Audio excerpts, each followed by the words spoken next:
Very good morning, students. Welcome to the class. We are doing chapter number 6 in your civics book, and the name of your chapter is Understanding Our Criminal Justice System. Right? Story form में हम chapter को read out कर रहे हैं, जहाँ पे एक person के ऊपर, एक हाउस हेल्प के ऊपर, शांति के ऊपर जो है चोरी का इल्ज़ाम लगा है. ठीक है, उसको जो है कोर्ट में लेके जाया गया है, जहाँ पे उसके पास वकील करने का पैसा नहीं है. तो फिर मजिस्ट्रेट क्या ऑर्डर करता है, उसको एक जो है लॉयर प्रोवाइड करवाया जाता है उसको. ठीक है, तो फर्दर कंटिन्यू करते हैं स्टोरी को. Open your civics book, page number 69. Yes. Advocate Roy examines Sushil and his employer as defense witness. Through their testimony, she is able to show that the rupee 10,000 found in the Shanti trunk could well be earning of the Sushil and the Shanti. ठीक है, वो ये prove करने में कामयाब रहती है कि ये जो 10,000 रुपये मिले हैं, ये इन दोनों की जो है अर्निंग्स के पैसे हैं, ना कि चोरी के पैसे हैं. As the trial is nearing completion, Sushil learns that Inspector Sharma has busted a gang of young men who have been stealing jewelry from the Shinde's neighborhood. Some of Mrs. Shinde's son's friends are part of this gang. Mrs. Shinde's chain has been found on them. Sushil tells Advocate Roy about this. Advocate Roy now calls Inspector Sharma as defense witness. Inspector Sharma, can you show and tell us what you have found? Here is the chain that has been identified by Mrs. Shinde as hers. We busted a gang of boys who had stolen the chain. These boys have admitted that they stole the chain. ठीक है, अब चोर कौन निकलता है? कुछ लड़के होते हैं जिन्होंने उस चेन को चुराया होता है, वहाँ से उनके पास से वो चेन मिल जाती है, और ये बताता है कि ये कुछ लड़के थे जिन्होंने इस चेन को चुराया था. The judge hears the testimony of all the witnesses. After the testimony of Inspector Sharma, Advocate Roy argues before the judge that it has now been established that Shanti is innocent and should be acquitted. Acquitted मतलब उसको रिहा कर दिया जाना चाहिए, क्योंकि अब prove हो चुका है. टेस्टिमनी और विटनेस सुनने के बाद जो है ये प्रूव हो जाता है कि शांति ने चोरी नहीं की थी. ठीक है, और वो इनोसेंट है, तो उसको एक्विट कर देना चाहिए, उसको आज़ाद कर देना चाहिए. Shanti are hereby acquitted of the charge of the theft. The police will hand over to you the rupee 10,000 that they had seized. In my written judgment, I have made it the point of highlight S.I. Rao's role in the conducting such a shady investigation that made you spend time in the jail. Role in conducting such a shabby investigation that made you spend time in jail. अब ये देखो क्या होता है, जो 10,000 रुपये इन्होंने, किसके थे वो 10,000 रुपये? शांति के और उसके भाई के थे. ठीक है, और जो दोनों के जो पैसे थे वो उनको वापस कर दिए जाते हैं. ठीक है, और पैसे वापस करने के बाद उनको जो है रिहा कर दिया जाता है, छोड़ दिया जाता है. फाइनली जो है पूरा प्रोसीडिंग आपको पता चली, स्टेप बाय स्टेप किस तरीके से जो है प्रोसीड किया जाता है.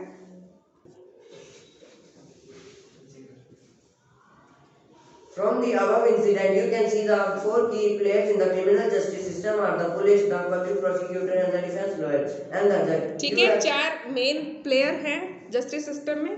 सबके नाम आपने देखे. पुलिस आई सबसे पहले. ठीक है, उसके बाद कौन था इम्पॉर्टेंट? पब्लिक प्रोसिक्यूटर आता है, जो कि क्रॉस एग्जामिन करता है. उसके अलावा कौन था? डिफेंस लॉयर होता है इम्पोर्टेंट, जो कि बचाव पक्ष का वकील होता है. अब सपोज डिफेंस लॉयर नहीं होता तो शांति को कौन बचाता? कोई भी नहीं बचा पाता. ठीक है, और जज जो कि फाइनली डिसीजन देता है. ठीक है, तो ये सारे की प्लेयर्स हैं. You have seen the roles of each of them and played in above case. Now let us try and understand their roles more generally. What is the role of the police in investigating a crime? One important function of the police is to investigate any complaint about the commission of the police. An investigation includes recording statements of witnesses and collecting different kinds of evidences. On the basis of the investigation, the police are required to form an opinion. If the police think that the evidence points to the guilt of an accused person, then they file a charge sheet in the court. As stated at the beginning of the chapter, it is not the job of the police to decide whether a person is guilty or innocent. ठीक है, तो police क्या काम करती है? देखो, police का काम होता है, जैसे उसके पास कोई कंप्लेंट आती है तो सबसे पहले वो एविडेंस इकट्ठे करती है. ठीक है, अगर उसको लगता है कि एविडेंस इनफ है, जो भी चार्ज लगाया गया है किसी के भी ऊपर, उसको प्रूव करने के लिए ये जो एविडेंसेस हैं, ये विटनेसेस हैं, ये जो है इनफ है, तो उसके बाद चार्जशीट फाइल करते हैं वो लोग. तो अभी तक आपको पता चल गया हो कि गिल्टी है या नहीं है ये डिसाइड पुलिस नहीं करती है। गिल्टी कोई पर्सन है या नहीं वो कौन डिसाइड करेगा? कोर्ट डिसाइड करेगी। ठीक है, That is for the judge to decide. You read in the unit 2 about the rule of law, which means that everyone is a subject to the law of the land. This includes the police. Therefore, police investigation always have to be conducted in the accordance with the law with the full respect for the human rights. The Supreme Court has laid down guidelines that the police must follow the time of arrest, detention and interrogation. The police are not allowed to torture or beat or shoot anyone during investigation. ठीक है, तो लोगों के साथ साथ खुद police को भी जो है नियमों का, लॉ का जो है पालन करना होता है। ठीक है, और कोई भी ऐसा काम जो है पुलिस नहीं कर सकती जिससे जो है कानून का उल्लंघन हो। ना तो किसी को टॉर्चर के दौरान जो है मारपीट कर सकती है, किसी को शूट कर सकती है इन्वेस्टिगेशन के दौरान। ठीक है, तो ये सारी चीजें जो है कानून को यानी कि पुलिस को भी कानून को फॉलो करना होता है। They cannot inflict any form of the punishment on a person even for the petty offences. Article 22 of the Constitution and the criminal law guarantee to every arrested person to follow the fundamental rights. The right to be informed at the time of arrest of the offence. अब ये देखो, ये सारे rights important हैं। जो भी right article 22 ने हमें राइट दिए हैं उसके तहत हमें क्या क्या अधिकार मिले हुए हैं उनको देखो। The right to be informed at the time of arrest. The offence for which the person is being arrested. ठीक है, उसके पास राइट है, उसको अरेस्ट करने से पहले उसको बताया जाए कि किस चीज के लिए उसको जो है अरेस्ट किया जा रहा है, ये उसका ये जानना उस पर्सन का राइट है। The right to be presented before a magistrate within 24 hours of arrest. 24 घंटे के अंदर अंदर जब भी उसको अरेस्ट किया जाता है तो 24 घंटे के अंदर उसको जो है मजिस्ट्रेट के सामने पेश किया जाना चाहिए। The right not to be ill-treated or tortured during arrest or in a custody. ठीक है, कस्टडी क्या मतलब? पुलिस कस्टडी में जब तक वो होता है ना तो उसके साथ इल ट्रीटमेंट हो सकता है, ना ही उसके साथ टॉर्चर किया जा सकता है। Confessions made in police custody cannot be used as evidence against the accused. ये पॉइंट सबसे ज्यादा इम्पोर्टेंट है। कोई भी कन्फेशन पुलिस कस्टडी में लिया गया, कोई भी कन्फेशन क्या होता है? कन्फेशन कबूलनामा। ठीक है, कि आपने ये गुनाह किया है या नहीं। कोई भी कन्फेशन जो भी पुलिस कस्टडी में किया जाए वो कोर्ट में मान्य नहीं होता है। ठीक है, अगर पुलिस कस्टडी में रहते हुए कोई भी पर्सन चाहे वो अपनी मर्जी से कर रहा है, मतलब पुलिस कस्टडी में रहते हुए अगर उसने ये कबूल कर लिया कि ये गुनाह उसने किया है तो वो मान्य नहीं होगा।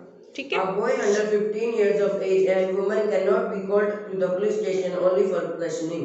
ठीक है, 15 साल से कम उम्र के लड़के और सभी महिलाएं, इनको पुलिस स्टेशन पे क्वेश्चन के लिए नहीं बुलाया जा सकता।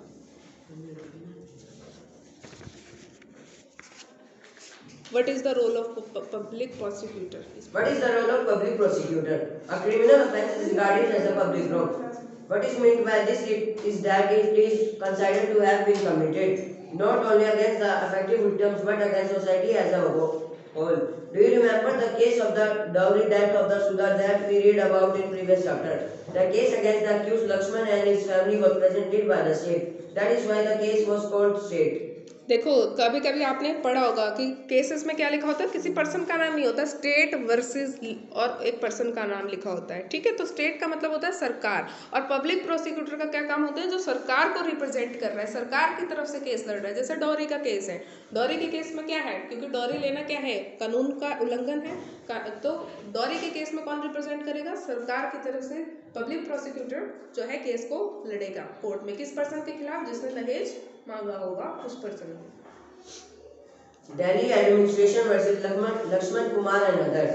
Similarly, the above case can be called state versus Shanti Hembram and not Mrs. Shinde versus Shanti Hembram. ठीक है, तो जो अभी हमने केस पढ़ा था उसमें हम क्या पढ़ेंगे? स्टेट वर्सेस शांति हेम्ब्रम, ना कि दो पार्टीज थी, एक जिसकी चोरी हुई थी चेन की और दूसरा शांति थी। ठीक है, लेकिन हम इसको ऐसे नहीं पढ़ेंगे कि शांति वर्सेस मिसेस शिंदे या मिसेस शिंदे वर्सेस शांति, बल्कि ये केस क्योंकि पब्लिक प्रोसिक्यूटर ने लड़ा है, स्टेट के लिए लड़ा है, यानी कि सरकार के लिए लड़ा है, तो वहां पे आ गया आपका क्या आ गया? स्टेट वर्सेस शांति हेम्ब्रम। ठीक है, In court, it is the public prosecutor who represents the interest of the state. The role of public prosecutor begins once the police has conducted the investigation and filed the charge sheet in the court. कब शुरू होता है public prosecutor का role? जब chargesheet police file कर देती है, ठीक है।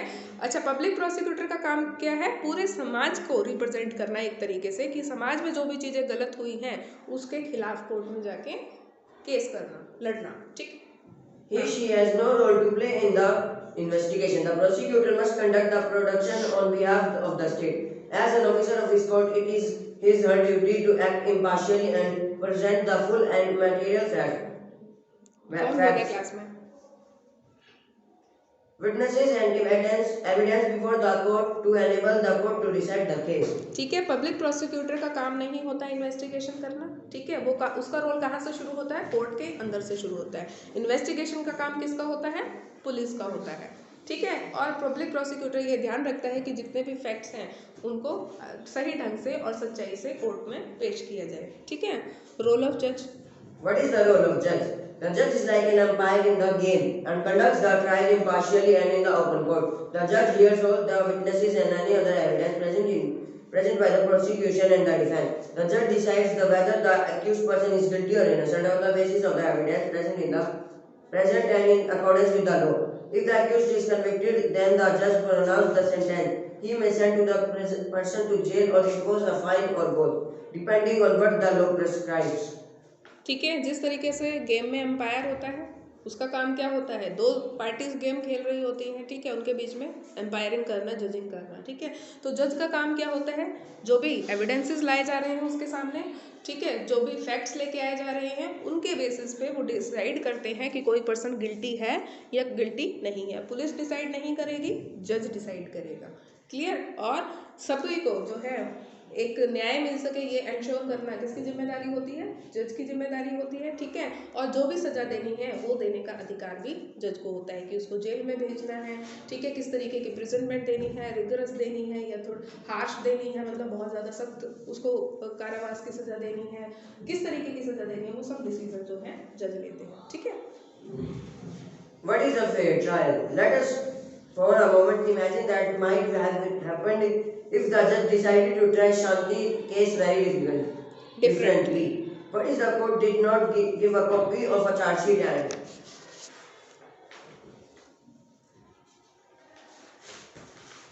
statements of witness to Shanti. देखो, फेयर ट्रायल को हम ऐसा समझते हैं, मान लो जो भी चार्ज शीट थी, ठीक है, जो भी विटनेस के जो भी बयान थे, अगर मान लो कोर्ट शांति को वो देता ही नहीं तो क्या होता? पढ़ो। Statement of witnesses to Shanti. But if he had the trial in a secret location where neither Shanti nor Sushil were present, but he did not give Shanti's lawyer, Advocate Roy, enough time to question the witnesses of the prosecution, such as Mrs. Shinde, and instead had already decided that Shanti was guilty. ठीक है, अगर court को ऐसी जगह लगाया जाता, मतलब एक सुनसान जगह पे, ना तो शांति पहुंच पाती ना ही सुशील प्रेजेंट हो पाता। अगर वो जो शांति थी, जो कि वकील अफोर्ड नहीं कर सकती थी, उसको वकील ही प्रोवाइड नहीं करवाता, या फिर उसके वकील को इतना टाइम ही नहीं देता कि वो ठीक से क्वेश्चनिंग कर सके, ठीक है, और अपने पॉइंट को प्रूव कर सके।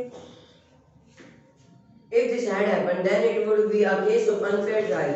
This is because for a trial to be fair, several different procedures have to be observed. Article 21 of the Constitution that guarantees the right of life states that a person's life or liberty cannot be taken always only by following a reasonable and just legal procedure. A fair trial ensures that Article 21 of the Constitution is upheld. Let us now return to Shanti's case and describe in the storyboard and identify the essential element of a fair trial. ठीक है, अगर वो सारी चीज़ें होती तो हम unfair trial बोलते उसको, ठीक है। किसी भी तरीके का उसको अधिकार नहीं दिया जाता, किसी भी तरीके से उसकी बात नहीं सुनी जाती, बिना गवाही के, बिना बयानों के अगर उसको ये मान लेता जज कि ये तो गिल्टी ही है और उसको सजा दे देता, तो क्या वो फेयर ट्रायल होता? नहीं होता, ठीक है। तो हमारा कॉन्स्टिट्यूशन आर्टिकल 21 के थ्रू हमें एक राइट देता है कि सबको न्याय पाने का अधिकार है, ठीक है। Right to law, right to legal justice, right to justice सभी के पास है। इसका मतलब क्या हुआ कि चाहे पर्सन गिल्टी भी है तो भी उसके पास एक फेयर ट्रायल का चांस होना चाहिए, ठीक है। जब तक उसको सजा नहीं मिलती तब तक उसके पास जो है एक मौका होता है खुद को जो है अनगिल्टी प्रूव करने का, इनोसेंट प्रूव करने का, सबको मौका दिया जाता है। अगर मान लो शांति को ये मौका नहीं दिया जाता तो क्या होता है कि इनोसेंट पर्सन को जो है सजा मिल जाती, ठीक है। तो फेयर ट्रायल नहीं होता तो ये सब चीज़ें हो सकती है, इसलिए फेयर ट्रायल देना, एक पूरा लीगल प्रोसीजर को फॉलो करना जरूरी होता है जब तक कि कोई जज जो है किसी को जो है सजा नहीं दे देता। Firstly, Shanti was given a copy of a charge sheet and all other evidence that the prosecution presented against her. Shanti was charged with the offence of the theft that was defined as the crime in the law. The trial was held in an open court in public view. Her brother Sushil could attend the court hearings. The trial was held in the presence of the accused. Shanti was defended by a lawyer. Shanti's देखो lawyer. अब इसमें क्या क्या चीजें हुई। सबसे पहले chargesheet दी गई शांति को, ठीक है, ताकि वो भी पढ़ सके कि उसके ऊपर क्या क्या जो है इल्जाम लगे हुए हैं। उसके ब्रदर को अलाउड किया गया कि वो कोर्ट में आ सकता है। शांति प्रेजेंट थी जब उसके खिलाफ कार्रवाई हो रही थी। मान लो शांति ही ना हो वहाँ पे, तो उसे क्या पता चलेगा उसके खिलाफ क्या कार्रवाई हुई, किसने क्या बयान दिया है, ठीक है। तो शांति भी प्रेजेंट थी वहाँ पे। ये सारे प्रोसीजर क्या है, एक फेयर ट्रायल के कैरेक्टरिस्टिक है कि ये सारी चीजें जब होती है तभी हम उस चीज को फेयर ट्रायल कहते हैं। Clear. Shanti's lawyer advocate Roy was given an opportunity to cross-examine all the prosecution witnesses. Advocate Roy was given an opportunity to present witnesses in Shanti's defense. Although the police filed a case of theft against Shanti, the judge assumed her to be innocent. ठीक है, देखो सबसे पहली चीज क्या होती है कि जज ने चाहे भले ही उसको जो है पुलिस ने गिल्टी मान, मतलब उसके ऊपर चार्जशीट बनाई थी कि इसने चोरी किया है, लेकिन जज जब तक वो प्रूव नहीं हो जाता उसको एज ए इनोसेंट ही ट्रीट करता है। जब तक चीजें उसके खिलाफ प्रूव नहीं हो जाती जब तक उस पर्सन को इनोसेंट पर्सन की तरह ही ट्रीट किया जाता है। उसके वकील को पूरे चांसेस दिए गए कि वो जो है क्रॉस क्वेश्चनिंग करे, पूरा मौका दिया उसको, ठीक है, गवाहों से क्वेश्चन करने का, अपने आप को जो है इनोसेंट प्रूव करने का, शांति को इनोसेंट प्रूव कराने का, ठीक है। It was the responsibility of the prosecution to prove beyond reasonable doubt that Shanti was guilty. In this case, the prosecution failed to do so. अब प्रोसिक्यूशन कैसे फेल हो गया, क्योंकि शांति इनोसेंट थी। इनोसेंट थी, उसने कोई गुनाह नहीं किया था, तो प्रोसिक्यूशन फेल हो जाता है उसको गिल्टी प्रूव करने के लिए, ठीक है। तो यहाँ पे हमने क्या कहा कि प्रोसिक्यूशन फेल हो जाता है, डिफेंस लॉयर जीत जाता है। डिफेंस बचाव पक्ष का जो वकील था वो अपने क्लाइंट को बचाने में कामयाब हो जाता है, क्योंकि वैसे भी उसने गुनाह नहीं किया था शांति ने, ठीक है। तो पब्लिक प्रोसिक्यूटर फेल हो जाता है ये प्रूव करने में कि शांति ने ये चोरी की है। लास्ट टाइम बोलो तो बहुत देर हो गई है, 2-3 बार टोक चुकी हूँ। It is significant that the judge decided the matter only on the basis of the evidence before the court. The judge did not jump to the conclusion that Shanti was a thief just because she was a poor servant. Instead, the judge remained man and not Shanti was the thief. He set Shanti free. In Shanti's case, justice was finally done to her because she was given a fair trial. ठीक है, शांति के case में उसको जो है न्याय क्यों मिला, क्योंकि एक फेयर ट्रायल उसके साथ किया गया, ठीक है। फेयर ट्रायल का उसको चांस मिला। अगर जज पहले ही उसको गिल्टी मान लेता तो ना तो विटनेसेस की जरूरत थी, ना ही सारे लीगल प्रोसीजर की जरूरत थी। लेकिन जब तक वो गिल्टी प्रूफ नहीं होती, देखो जज किसके बेसिस पर डिसीजन लेता है, गवाहों के बेसिस पे, एविडेंसेस के बेसिस पे। जब तक वो सारी चीजें नहीं आ जाती जज किसी को भी गिल्टी प्रूव नहीं करते हैं, ठीक है। The Constitution and the law both state that all the persons that we have discussed in the chapter should carry out their roles in the proper manner. What this means is that they all need to work to ensure that every citizen, irrespective of their class, caste, gender, religious, and ideological backgrounds, get a fair trial when accused. देखो क्या होता है, अगर जज मान लेता कि ये पर्सन गरीब है, जिस तरीके से शांति की मालकिन ने सोचा ये गरीब है और इसने चोरी की होगी, 10,000 रुपये इसके पास कहाँ से है, इसने जरूर चोरी की होगी। अगर जज भी यही चीज़ मान लेता कि ये गरीब है और ये चोर है, तो क्या होता, फेयर ट्रायल नहीं होता। तो जितने भी ये की प्लेयर्स हैं, की प्लेयर्स कौन कौन से हैं, आपका पुलिस होगी सबसे पहले, पब्लिक प्रोसिक्यूटर, डिफेंस लॉयर और जज।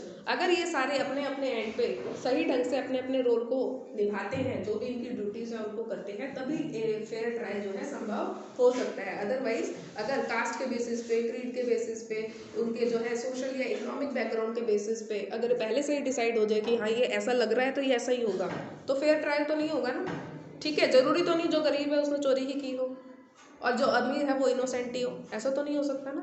ये जिसने कभी मर्डर नहीं किया है तो हम हमेशा ही मान लें कि नहीं ये तो कर ही नहीं सकता क्योंकि इसका कोई क्रिमिनल बैकग्राउंड नहीं है, या फिर किसी का क्रिमिनल बैकग्राउंड है तो जरूरी तो नहीं है एक और गुनाह भी वो उसने नहीं किया हो, ठीक है। तो जब ये की प्लेयर अपना रोल ढंग से निभाते हैं उसके बाद ही जो है चांसेस होते हैं कि एक फेयर ट्रायल हो सकता है और किसी को न्याय मिल सकता है। The rule of law which says that everyone is equal before the law would not make much sense if every citizen were not guaranteed a fair trial by the Constitution. ठीक है, fair trial, rule of law क्या कहते हैं कि सभी के पास equal right है law जो है न्याय पाने का, ठीक है। रूल ऑफ लॉ, इस पे बहुत सारे क्वेश्चंस आपके आ सकते हैं, शॉर्ट भी लेंथी भी। रूल ऑफ लॉ क्या कहता है? सभी के पास न्याय पाने का इक्वल अपॉर्चुनिटी है, इक्वल अधिकार है, ठीक है।